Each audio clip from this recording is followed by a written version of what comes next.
Police officers of Reddit, who's the smartest criminal you've ever encountered? Most of them are really stupid, so this guy isn't a criminal mastermind, but here goes. He wanted to rob a jeweler's on our city's main street. So he found out the flat beside the jeweler's was empty, and he hid there. For 2 weeks he triggered the alarm on purpose several times a night. Massive headache for the police and the business. We turned up to see nothing there. Nothing on cameras. Thought it was just a fluke, so the jewelers turned off the alarm system and said they'd wait until the morning to get a new one installed or that one rewired because something wasn't right. As soon as he heard that and the police leaving, he tore down the wall. He'd already been working on this apparently, and robbed the place, taking his sweet time. Escaped without anyone noticing anything for hours, until the jewelers came back in the morning. Then he tried to resell something he stole which had a serial number on it, and got caught. So not that smart after all. Good effort though. A friend of my brother moved to Israel, where for a period of time it was / acceptable to drive with an American driver's license. He was pulled over for speeding, and when asked for his license, gave the officer his Costco card. Costco is a membership-based retail warehouse in the US and a few other countries. The exchange apparently went something like this. Officer: Costco? What is Costco? Friend: it's the state I'm from. Officer: that sounds made up. Friend: there are lots of states you probably haven't heard of. Have you heard of Arkansas?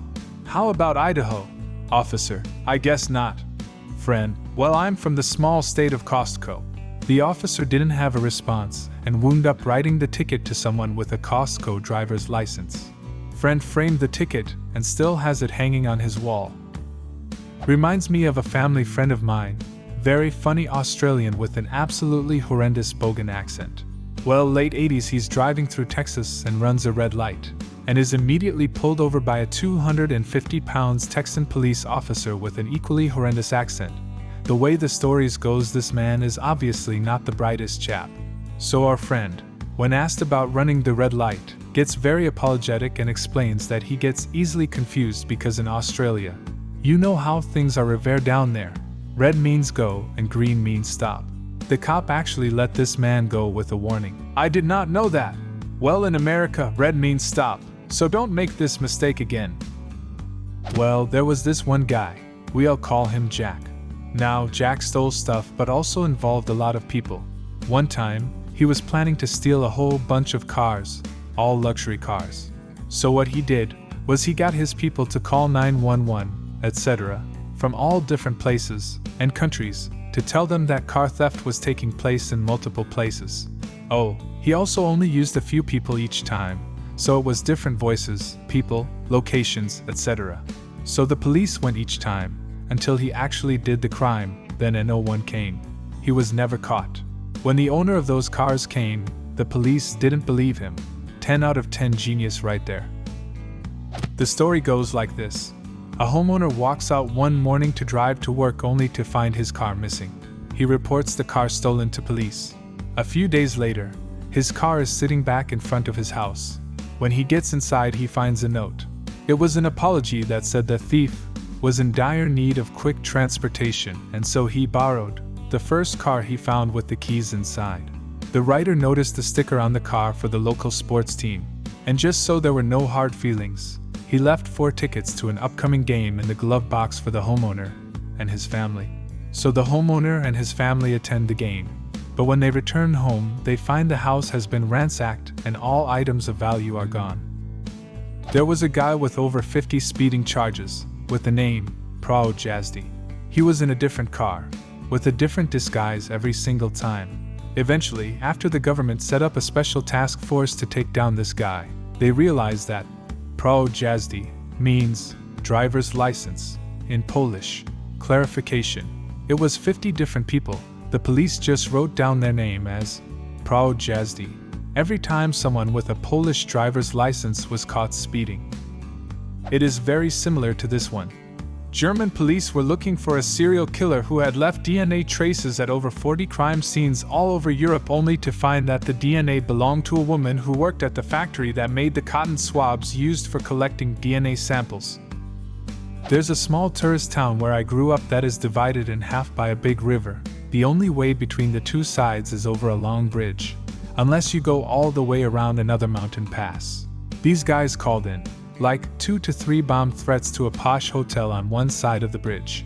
I think they even left some dummy packages. All the police went across the bridge to do crowd control, etc., etc. The guys then called in a bomb threat on the bridge and started robbing stuff on the other side. The police couldn't be positive the bomb threat was real or not and hesitated long enough to give the thieves a head start. If it was my town, I'd put police stations on both sides, but that would probably cost more money than they have. Then I would only let people cross if their lord promised to marry one of my daughters. Here's one. I knew this guy back in the early 80s. Let's call him Jim. Well, he really wanted this high-powered superbike, but he knew he couldn't ever afford it. So what he did was to take drive to London and scouted about for a few days until he found that particular model parked outside a house. He goes back that night with a sly hammer, pulls the lock, and steals the bike.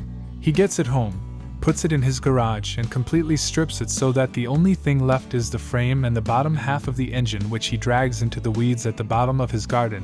Then he pours fuel over it and burns it a bit. A few weeks pass and weeds have started growing over it. It's at that point he calls the cops and reports that someone had dumped a bike frame in his garden. The cops show up and he explains that he just got back from being away and found it. The cops take the frame and note down high name and address. A few days later, the cops call him and say that the bike had been stolen from London a month or so ago, from the serial number on the bottom half of the engine and frame, and that the insurance company had classed the bike as a write-off and had told the cops to dispose of it. Now, because the frame was found in his garden and the insurance company didn't want it, the cops were duty-bound to ask him if he wanted to keep it, or if they should throw it. So he tells them that he'd always wanted to build a bike. He gets the frame back from them, repaints it, then puts it all back together and re-registers it as a Q-Reg, stolen and recovered. I always laugh when somebody names a character and then proceeds to never use the name. Nice catch. Working in a home improvement store when younger, this guy came in, went to the snow blowers, took one and went to the return desk. Said he wanted to return it but had no receipt. They told him you need a receipt, so he says okay, I'll be back, and wheels it off to car through the front door. He did this a few times apparently. Couple places even helped him load it back into his car.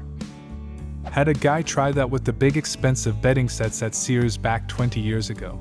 He came up the escalator empty-handed, walked into the first aisle, and came out carrying the set. He said he wanted to return it. I said I needed a receipt, and when he asked why, I explained, well, sometimes we have issues with people coming up here, taking stuff off the shelves and trying to return it. He got a bit squirrely, looked around kinda panicked and left with it. On the way to the door, security started following him, so he threw it at them and sprinted out the door. Obligatory. Not a cop, but close on 20 years ago now, a guy on Australia's Gold Coast got away with a bank robbery in broad daylight.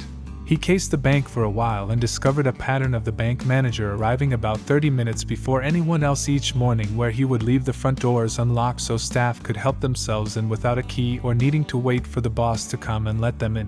One morning the crook dressed himself up for a busy day of office work and waited for the bank manager to arrive.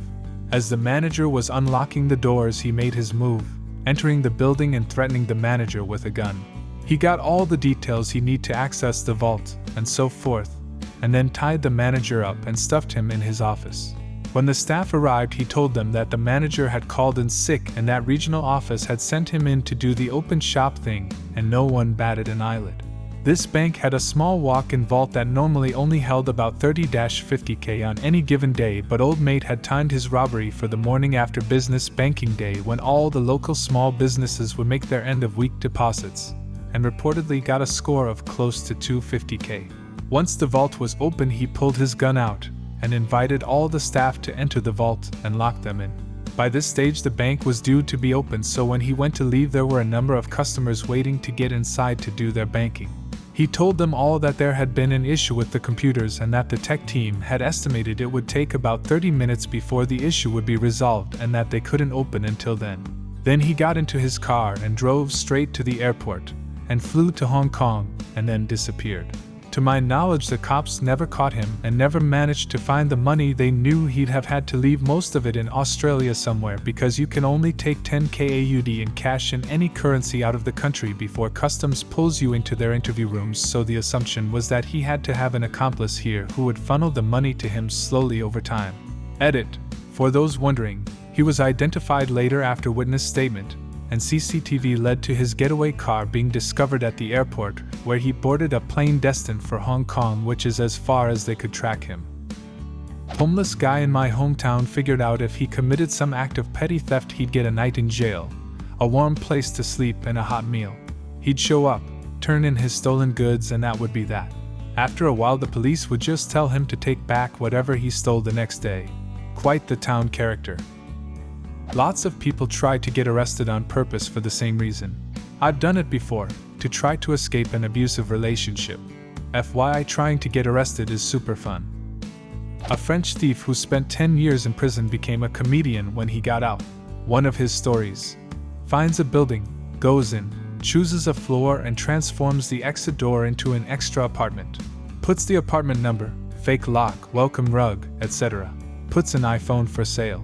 The person comes to buy it. He opens the door in a shower robe and says, "Give me 1 second, I'm just gonna count the money," and poof, he's gone from the exit stairs. Not a police officer, but was an RA in college. My university owned all the houses adjacent to campus. These were ran like dorms, with RAs and the same rules, which included a very strict no alcohol policy. It was a privilege to live in the houses, and priority was given to upperclassmen who were more likely to bend that rule because they were of age, and it was harder to police off campus in houses. There was a student who went around knocking on doors saying something like, "I'm an RA and housing director's name, sent me for health and wellness checks." She'd find their booze, take it, and follow up with how she's doing them a favor by just giving them a warning. She wasn't actually an RA and was just keeping the booze for herself. The only reason she got found out was because she did it to an actual RA. The RA was male, they kept men and women housing separate, and just assumed he didn't know her because of that. It was only later he questioned why they had a female doing wellness checks on male housing.